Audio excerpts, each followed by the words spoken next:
He saw the child. His child. The boy he didn't know existed. 2 years. 2 years she vanished carrying his blood inside her. 2 years he told himself he didn't care. That she was nothing.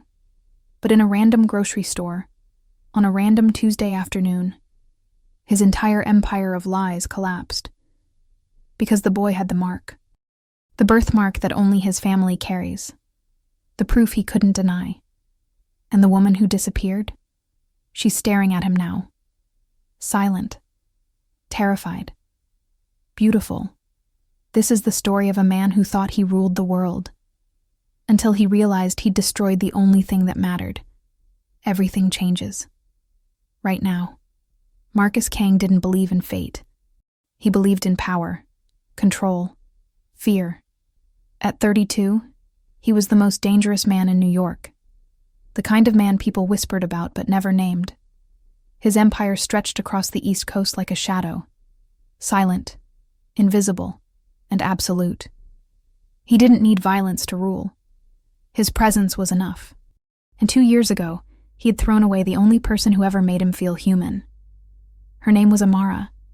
Beautiful, soft-spoken, a dancer with hands that moved like poetry and eyes that saw through every lie he told himself.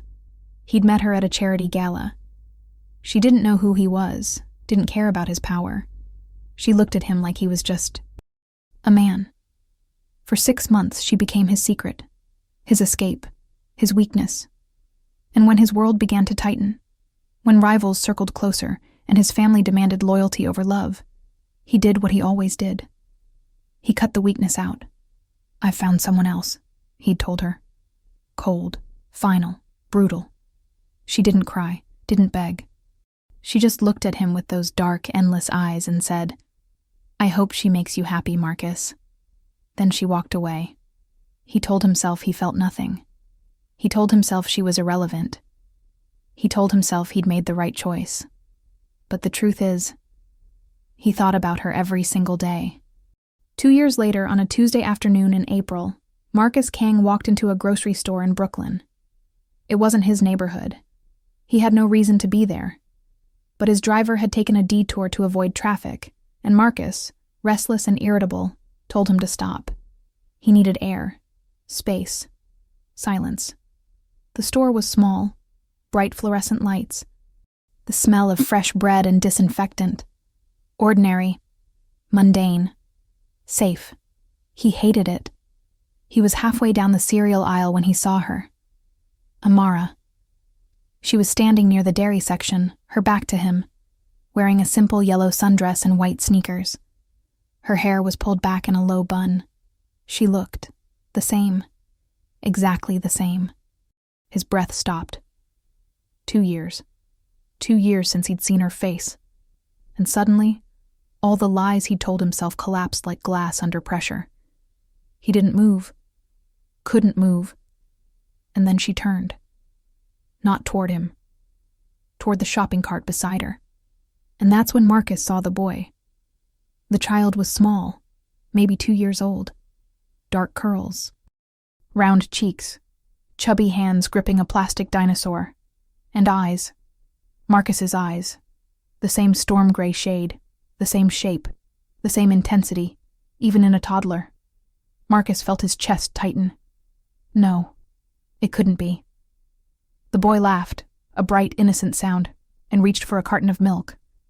Amara smiled, soft and tired, and placed the carton in the cart. Marcus took a step forward. Then another. His heart was pounding so hard he could hear it in his ears. The boy turned, and Marcus saw it. The birthmark. A small, crescent-shaped mark just below the boy's left ear. Identical to the one Marcus had. Identical to the one his father had. And his grandfather. And every firstborn son in the Kang family for generations. Marcus's knees almost buckled. The boy was his. Amara froze. She felt it before she saw him. That presence, that weight in the air that only he carried. She turned slowly. And there he was. Marcus Kang. The man who shattered her. The man she ran from. The man she swore she'd never see again. He was staring at Elijah, their son. Her breath caught. For 2 years, she'd lived in fear of this moment. She'd moved to Brooklyn, changed her number, stayed invisible. She told herself he'd never find them, that he'd never care enough to look. But now, standing 10 feet away, Marcus's eyes were locked on Elijah with an expression she'd never seen before. Shock, rage, devastation. Amara. His voice was low, rough, like gravel scraping against stone. She didn't answer, couldn't.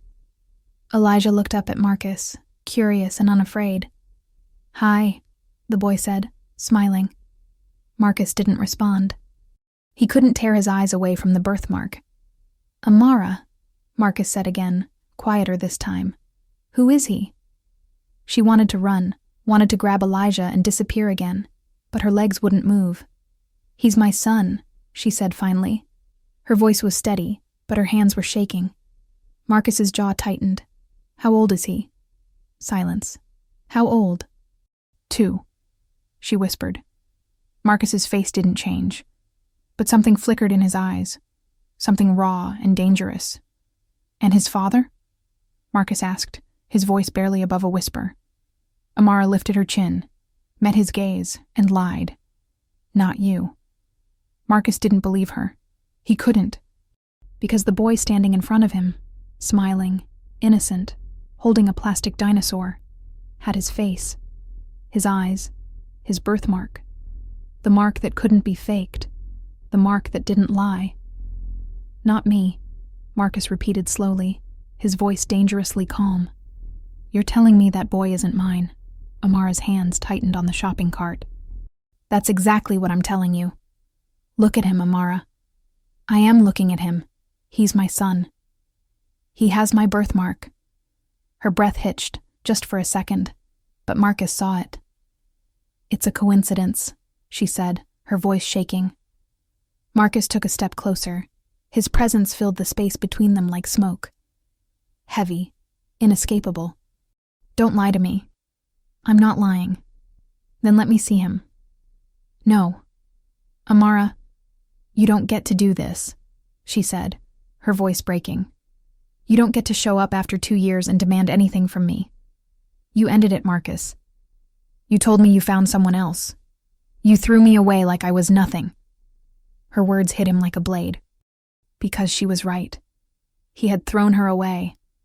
And now, standing in front of her with their son between them, Marcus realized the truth. He hadn't just lost her. He'd lost everything. Elijah tugged on Amara's dress. "Mama, who's that?" Amara knelt down, her hands trembling as she smoothed his curls. "No one, baby. Just someone Mama used to know." "He looks sad," Elijah said, tilting his head. Marcus felt something crack inside his chest. The boy was his.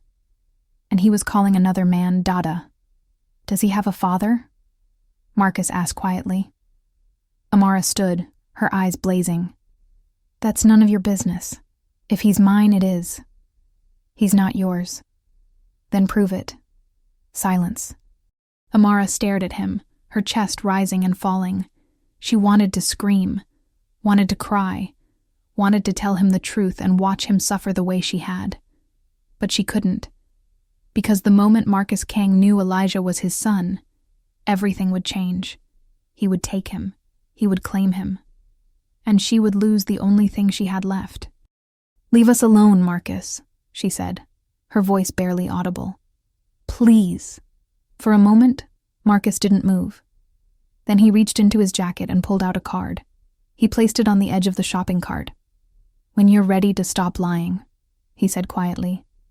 "Call me." Then he turned and walked away. But Marcus didn't leave. He stood outside the store, hidden in the shadow of a black SUV, and watched as Amara finished shopping. Watched as she lifted Elijah into the car seat. Watched as she drove away in a beat-up Honda with a cracked taillight. And he made a decision. He was going to find out the truth. By the time Amara pulled into the driveway of her small rental house in Flatbush, Marcus already had her address, her phone number, and a full background report sitting on his desk. He knew she worked 2 jobs, knew she lived alone, knew she had no family in New York, and he knew, without a single doubt, that Elijah was his son. That night, Marcus sat in his penthouse office overlooking the city. The lights of Manhattan glittered below him like fallen stars. But all he could see was the boy's face. His son. For 2 years he'd been a father and didn't even know it. For 2 years, Amara had raised their child alone. And Marcus had done nothing. Because he'd been too much of a coward to fight for her. His phone buzzed. A message from his second-in-command, Jay. Got the information you asked for. The kid's name is Elijah Park. Birth certificate lists no father. Mother, Amara Park. No record of paternity test. Marcus stared at the screen. Elijah Park, not Elijah Kang. Because Amara had erased him completely. He typed back, I want a paternity test, discreetly. Jay's response was immediate. Understood, I'll arrange it. Marcus set the phone down and closed his eyes. He'd spent 2 years trying to forget her. But now he was going to take back everything he'd lost. 3 days later, Marcus showed up at Amara's door. It was early evening. The sun was setting, casting long shadows across the cracked pavement of her street. Amara was inside, making dinner while Elijah played with blocks on the living room floor. Then the doorbell rang. She froze. She wasn't expecting anyone. Slowly, she walked to the door and looked through the peephole. Marcus. Her heart stopped. He was standing on her porch in a black suit, his hands in his pockets, his expression unreadable. She didn't open the door. I know you're there, Amara, he said quietly. She closed her eyes. Go away, Marcus. I'm not leaving. I'll call the police. And tell them what? That the father of your child is trying to meet his son. Her hands trembled. He's not your son. Stop lying. Silence. Marcus leaned closer to the door. His voice softened. I just want to talk. That's all. 5 minutes. Please. Amara's chest tightened. She hated him. Hated what he did to her. But she also knew Marcus Kang didn't beg. And right now, he was begging. Slowly, she unlocked the door. Marcus stepped inside, and the first thing he saw was Elijah. The boy was sitting on the floor, stacking colorful blocks into a tower. He looked up when Marcus entered, his storm gray eyes wide and curious. Hi, Elijah said again, just like he had in the grocery store. Marcus's throat tightened. Hi, he said softly. Amara stepped between them. You have 5 minutes. Say what you came to say. Marcus didn't look at her. He couldn't tear his eyes away from Elijah. He looks like me, Marcus said quietly. Lots of kids have gray eyes. And the birthmark? Amara didn't answer. Marcus finally looked at her, and for the first time in 2 years, she saw something in his eyes she'd never seen before. Regret. Why didn't you tell me? He asked, his voice breaking. Because you didn't want me, she said simply. You made that very clear. I didn't know you were pregnant. Would it have mattered? Silence. Marcus wanted to say yes, wanted to tell her that if he'd known, everything would have been different. But he wasn't sure if that was true. And Amara saw it in his face. That's what I thought, she said, her voice hollow. Now leave. I want a paternity test. No. Amara. I said no, Marcus. You don't get to waltz back into my life and make demands. You lost that right the day you told me you found someone else. I lied. The words hung in the air like smoke. Amara blinked. What? There was no one else, Marcus said quietly. I lied to push you away, because I thought it would keep you safe. Her hands started shaking. You're lying. I'm not. Then why? Why would you do that to me? Marcus looked away. Because men like me don't get happy endings, Amara. And I didn't want you to get hurt because of who I am. So you hurt me instead. Yes. The raw honesty in his voice shattered something inside her. "Get out," she whispered. "Amara, get out." Marcus didn't move. Then Elijah stood up, walked over to Marcus, and held out a block. "You want to play?" the boy asked, smiling. Marcus looked down at his son, and felt his entire world shift. He knelt down slowly, took the block, and for the first time in 2 years, Marcus Kang smiled. "Yeah," he said softly. "I want to play." Marcus stayed for 20 minutes. He sat on the floor of Amara's small living room, building block towers with Elijah while she watched from the doorway, arms crossed, her face unreadable. The boy was fearless. He laughed when the towers fell. He handed Marcus blocks with chubby hands and said things like, "This one's a rocket, and make it taller." And Marcus, the man who commanded empires, who made grown men tremble with a single look, melted. Every time Elijah smiled, Marcus felt something he hadn't felt in years. Joy. Pure, uncomplicated, devastating joy. But Amara's silence hung over them like a storm cloud. Finally, Marcus stood. He looked down at Elijah, who was still stacking blocks, humming to himself. "I'll come back tomorrow," Marcus said quietly. Amara's eyes snapped to his. "No, you won't." "Yes, I will." "Marcus, I don't want you here." "I don't care what you want," Marcus said, his voice soft but firm. "That's my son, and I'm not walking away from him again." "You don't get to decide that. Watch me." The air between them crackled with tension. Amara stepped closer, her voice low and dangerous. "If you try to take him from me, I will disappear. And this time, you'll never find us." Marcus's jaw tightened. "I'm not trying to take him, Amara. I'm trying to be his father. You can't just show up and expect to be part of his life. Why not? You kept him from me for 2 years. I think I'm owed something." "Owed?" Amara's voice rose. "You think you're owed something? You destroyed me, Marcus. You told me I meant nothing. You looked me in the eye and lied. And now you want me to just... what? Let you play dad because it's convenient? It's not about convenience. It's about him. No, it's about you. It's always been about you. Your guilt. Your pride. Your need to control everything." Marcus took a slow breath. "You're right." Amara blinked. "What?" "You're right," Marcus repeated, quieter now. "I destroyed you. I lied. I hurt you in ways I can't take back.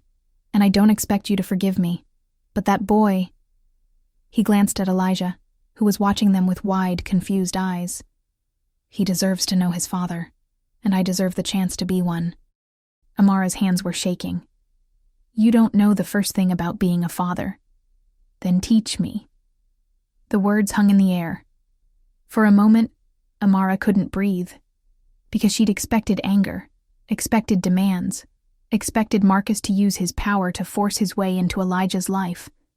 But this raw, honest vulnerability, she didn't know what to do with it. "I need time," she said finally, her voice barely above a whisper. Marcus nodded slowly. "Okay. And boundaries. Lots of boundaries." "Okay. And if you hurt him, if you make promises you can't keep, I will make sure you never see him again. I don't care who you are or what you can do. Do you understand me?" Marcus met her gaze. "I understand." Silence. Then Elijah tugged on Marcus's pant leg. "You leaving?" Marcus knelt down, his chest tight. "Yeah, buddy, I gotta go." "Will you come back?" Marcus glanced at Amara. She didn't say anything, but she didn't say no. "Yeah," Marcus said softly, ruffling Elijah's curls. "I'll come back." Elijah grinned. "Okay, bye." Marcus stood, his throat tight, and walked to the door. Before he left, he turned back to Amara. "Thank you." She didn't respond, but as the door closed behind him, she sank onto the couch and buried her face in her hands. Because the moment Marcus Kang walked back into her life, everything became complicated. And she had no idea how to protect her heart this time. Marcus sat in the back seat of his SUV, staring at the small house through tinted windows. His driver, Hero, glanced at him in the rearview mirror. "Where to, sir?" Marcus didn't answer. He couldn't stop thinking about the way Elijah smiled. The way he said, "bye," so easily, like Marcus was just a normal person. Not a crime lord, not a monster, just a man. "Sir, I need you to do something for me," Marcus said quietly. "Of course. I want security on this house, discreet. No one gets close to her or the boy without me knowing." Hero hesitated. "Sir, is that wise? If she finds out, she won't. And if she does," Marcus's jaw tightened, "then I'll deal with it." Hero nodded and pulled away from the curb. But Marcus wasn't done. He pulled out his phone and called Jay, his most trusted second-in-command. "Talk to me," Jay answered. "I need you to pull everything on Amara Park.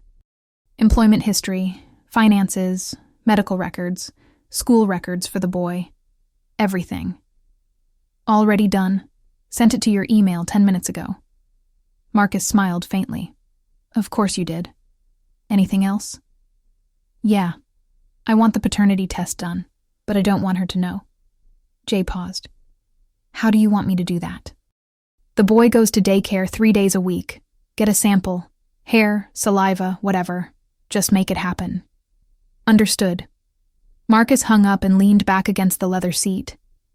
He knew what he was doing was wrong, but he also knew that Amara would never willingly give him a paternity test. And Marcus needed proof, not for himself.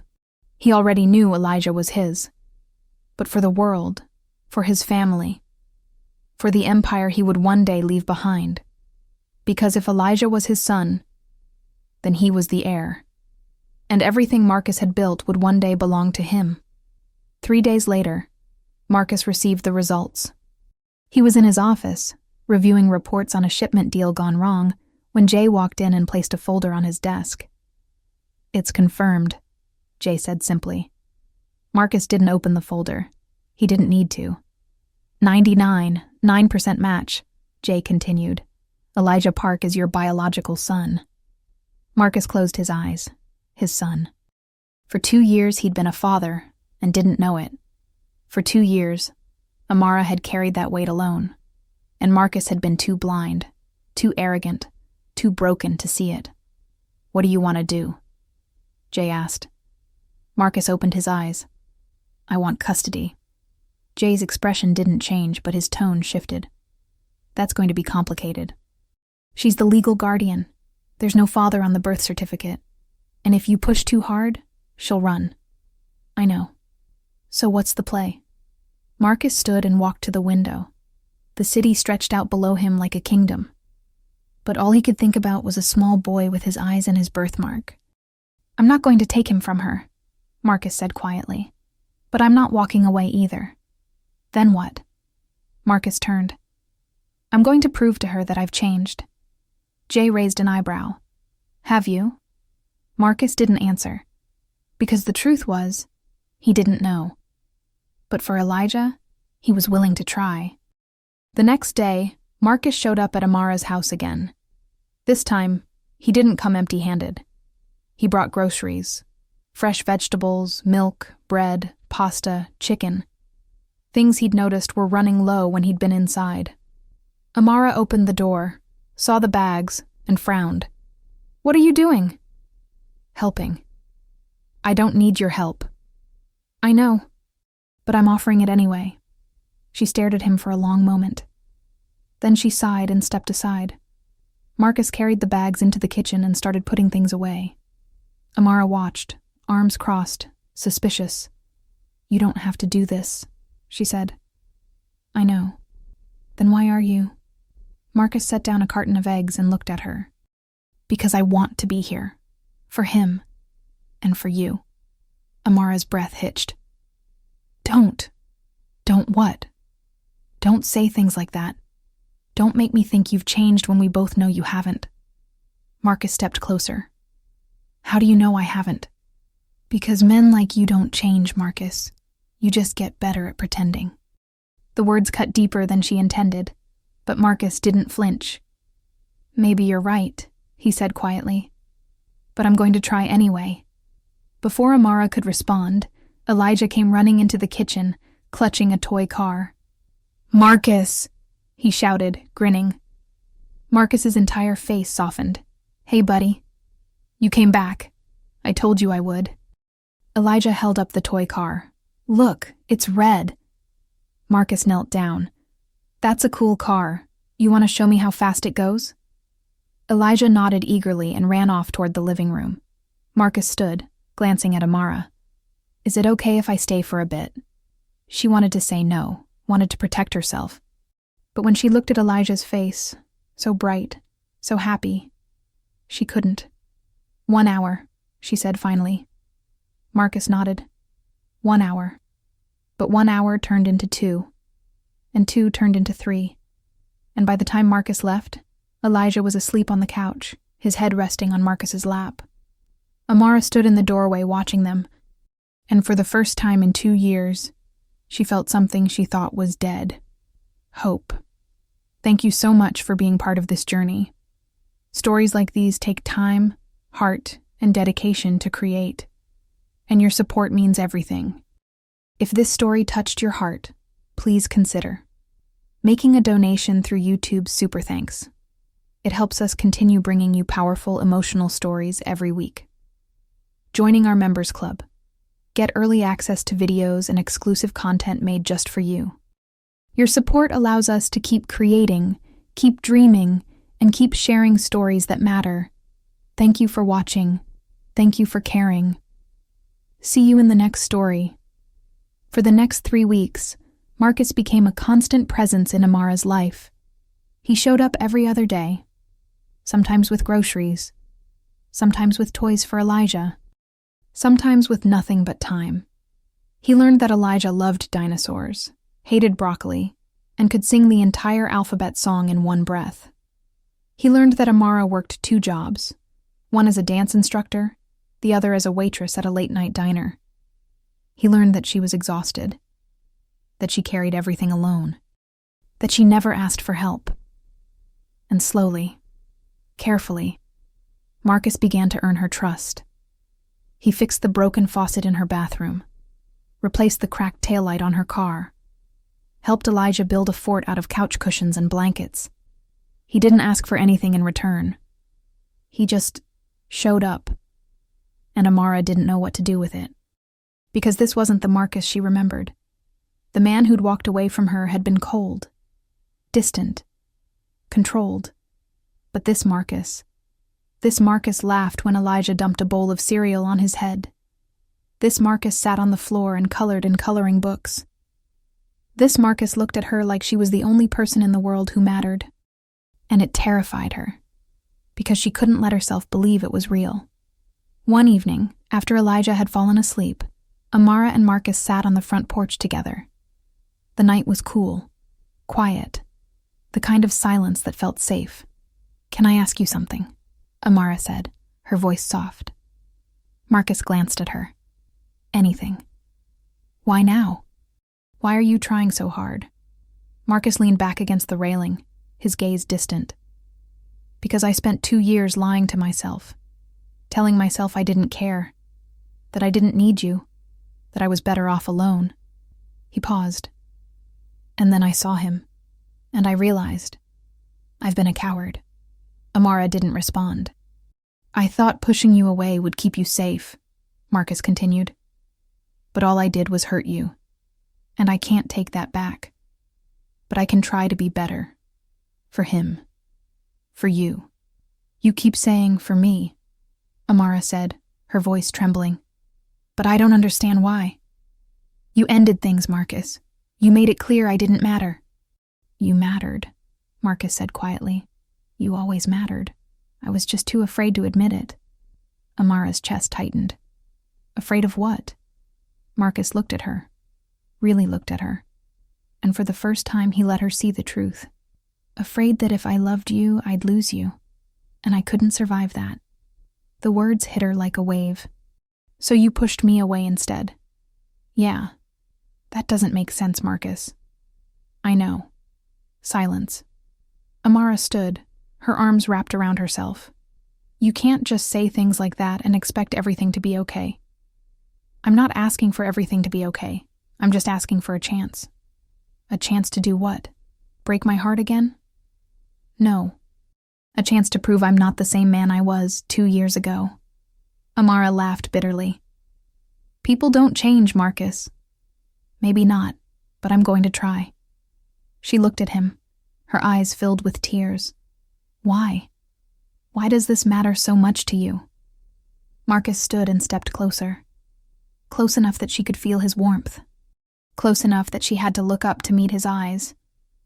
Because you and Elijah are the only good things I've ever had, and I'm not losing you again. Amara's breath caught, and before she could stop herself, she whispered, You already lost me. Marcus's jaw tightened. Then let me find you again. But the peace didn't last. Because 2 days later, Marcus's world came crashing down. He was in his office when Jay walked in, his face grim. We have a problem. Marcus looked up from his desk. What kind of problem? Viktor Sokolov. Marcus's entire body went rigid. Viktor Sokolov was the head of the Russian syndicate, a man as ruthless as he was powerful. A man Marcus had been at war with for over a year. What does he want? Marcus asked, his voice cold. He knows about the boy. Marcus's blood turned to ice. How? Someone talked. I don't know who yet, but Victor's people have been watching Amara's house for the past week. Marcus shot to his feet. Get security on her, now. Already done. But Marcus, Victor's not just watching. He's making a move. What kind of move? Jay handed him a photograph. It was Amara, walking into the daycare with Elijah. A red circle had been drawn around them. Marcus's hands started shaking. He's going to use them to get to you, Jay said quietly. Marcus's vision blurred with rage. How long do we have? A day. Maybe 2. Marcus slammed his fist on the desk. Get every man we have on that house. I want eyes on her 24/7, and find out who leaked the information. And if Victor doesn't back down? Marcus looked at Jay, his eyes dark and lethal. Then I'll kill him myself. That night, Marcus showed up at Amara's house at midnight. She opened the door in her pajamas, her eyes half closed. Marcus? What are you? Pack a bag, Marcus said, his voice tight. Amara blinked. What? You and Elijah. Pack a bag. Now. Marcus, what's going on? Marcus stepped inside and closed the door. Someone knows about Elijah. Someone dangerous. And they're going to use him to get to me.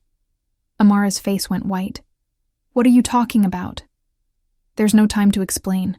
You need to come with me. Right now. No. Marcus stared at her. What?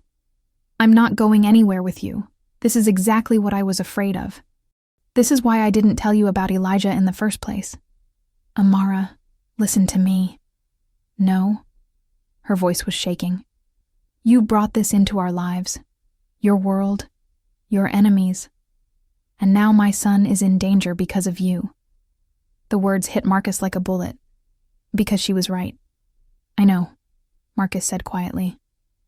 And I'm going to fix it. But right now, I need you to trust me. Trust you.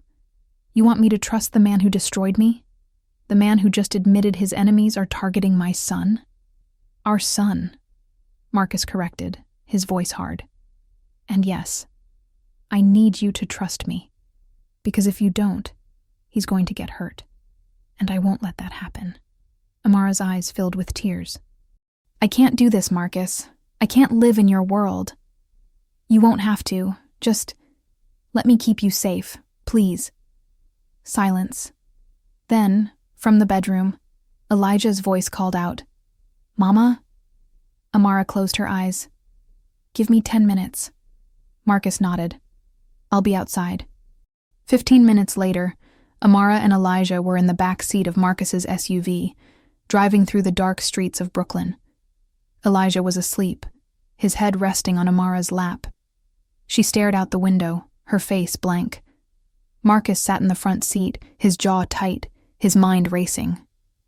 "Where are we going?" Amara asked quietly. "Somewhere safe." "Where?"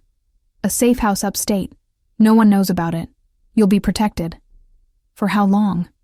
Marcus didn't answer. Because the truth was, he didn't know. "How did this happen?" Amara whispered. "How did we get here?" Marcus glanced at her in the rearview mirror. "I'm sorry. Sorry doesn't fix this." "I know." Silence.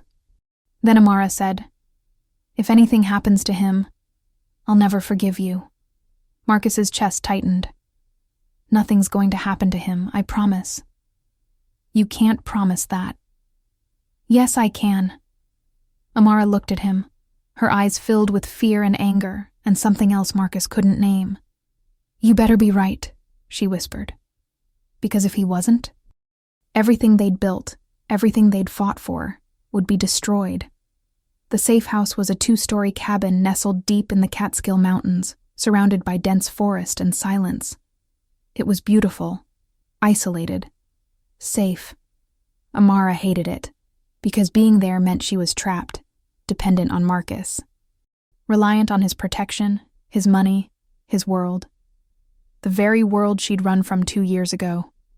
But when she looked at Elijah, playing with toy cars on the wooden floor, completely unaware of the danger surrounding them, she knew she had no choice. She would do anything to keep him safe, even if it meant trusting the man who'd broken her heart. For the first 3 days, Marcus stayed with them. He slept on the couch, worked from his laptop, and made sure the house was secure. Armed guards patrolled the perimeter, invisible but ever-present. Elijah thought it was an adventure. He loved the cabin, loved the trees, loved that Marcus was there all the time. "Are we on vacation?" Elijah asked one morning, grinning as he ate pancakes Marcus had made. Amara forced a smile. "Something like that, baby." Marcus glanced at her, guilt flickering in his eyes. She looked away. On the 4th night, after Elijah had fallen asleep, Amara found Marcus standing on the back porch, staring into the dark forest. "Can't sleep?" she asked quietly.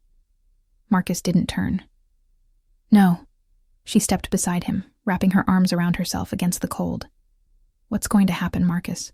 Are we just supposed to hide here forever?" "No." "Then what?" Marcus was silent for a long moment. Then he said, "I'm ending it." Amara looked at him. "What does that mean?" "It means I'm done, with the Empire, with the violence, with all of it." Amara's breath caught. "You're lying." "I'm not. Men like you don't just walk away. They do if they have a reason." He turned to face her, and the intensity in his eyes made her chest tighten. "I've spent my entire life building an empire I didn't even want," Marcus said. "I thought power would protect me. That control would keep me safe. But all it did was destroy the only things that mattered." His voice cracked. "I lost you once because I was too much of a coward to choose you. I'm not making that mistake again." Amara's hands started shaking. "What are you saying?" "I'm saying I'm leaving. I'm handing the Empire to Jay. I'm disappearing. And I want you and Elijah to come with me." Silence. Amara stared at him, her mind reeling. "You can't just leave. Your family, your people. They'll be fine.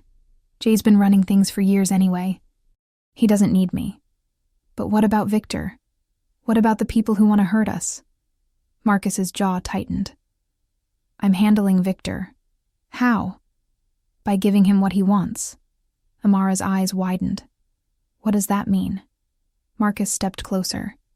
"It means I'm negotiating. I'm offering him territory, resources, everything he's been fighting for. And in exchange, he leaves you and Elijah alone. Forever. And you trust him to keep his word?" "No. But I trust that if he breaks it, I'll kill him before he gets anywhere near you." The cold certainty in his voice sent a shiver down her spine.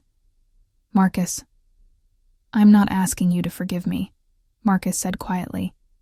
"I'm not asking you to forget what I did. I'm just asking you to let me be the man I should have been 2 years ago." Amara's eyes filled with tears. I don't know if I can. Then let me prove it to you. Let me spend the rest of my life proving it. Silence. And then, before she could stop herself, Amara whispered, I'm scared. Marcus reached out slowly, his hand hovering near her face. So am I. She closed her eyes. What if you hurt me again? I won't. You don't know that. You're right, I don't. But I'm going to try every single day not to. Amara opened her eyes and looked at him, really looked at him, and for the first time she saw the truth.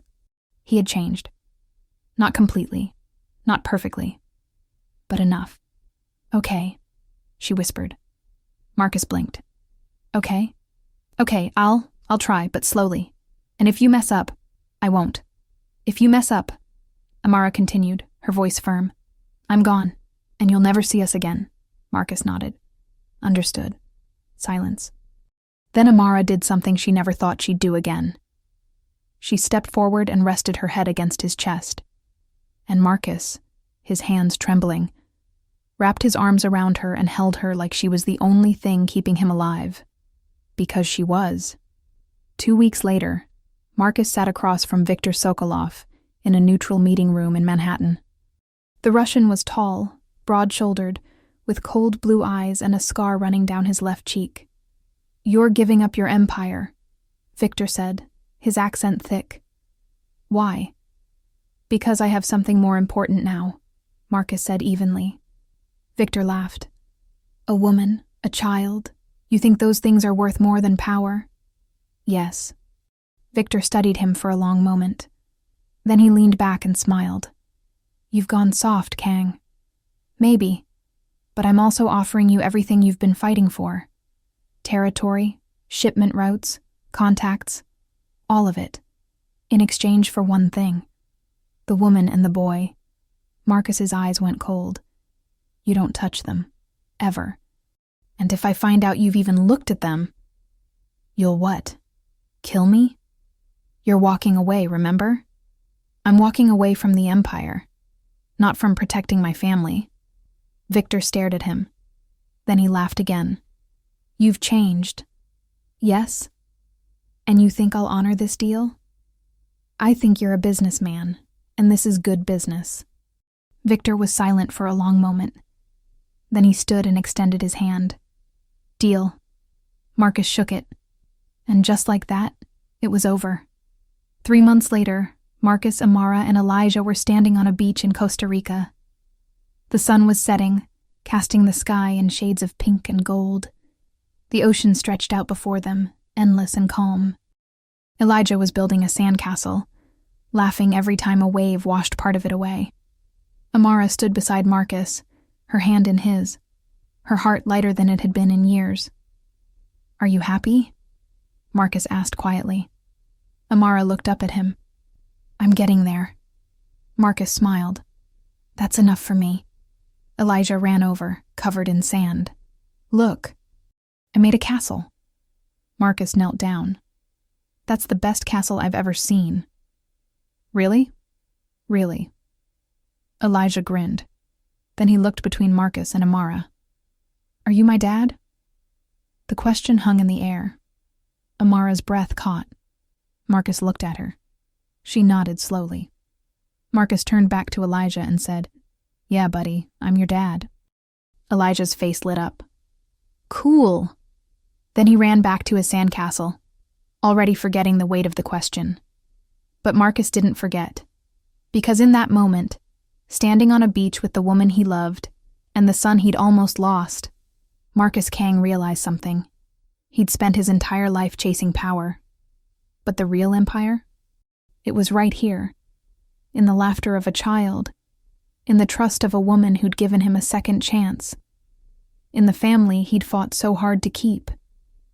And for the first time in his life, Marcus felt whole. Epilogue. 6 months later, Marcus and Amara stood in a small chapel overlooking the ocean. It was a quiet ceremony. Just the two of them, Elijah, and a handful of close friends. Amara wore a simple white dress. Marcus wore a suit. Elijah stood between them, holding the rings. Do you take this man to be your husband? The officiant asked. Amara looked at Marcus, at the man who'd broken her, the man who'd fought for her, the man who'd changed. I do, she whispered. And do you take this woman to be your wife? Marcus smiled. I do. You may kiss the bride. Marcus leaned in and kissed her softly, his hands cradling her face like she was made of glass. Elijah cheered. Yay, Mama and Dada. Amara laughed, tears streaming down her face. And Marcus? Marcus finally understood what it meant to have everything. Not power, not control, but love. And that was the greatest empire of all. Before you leave, this story only exists because of people like you. If it moved you even a little, don't just feel it. Act on it. Tap Super Thanks now and help us keep these stories alive. Or join our members club to receive early access and exclusive stories. Your support today decides the next story we tell.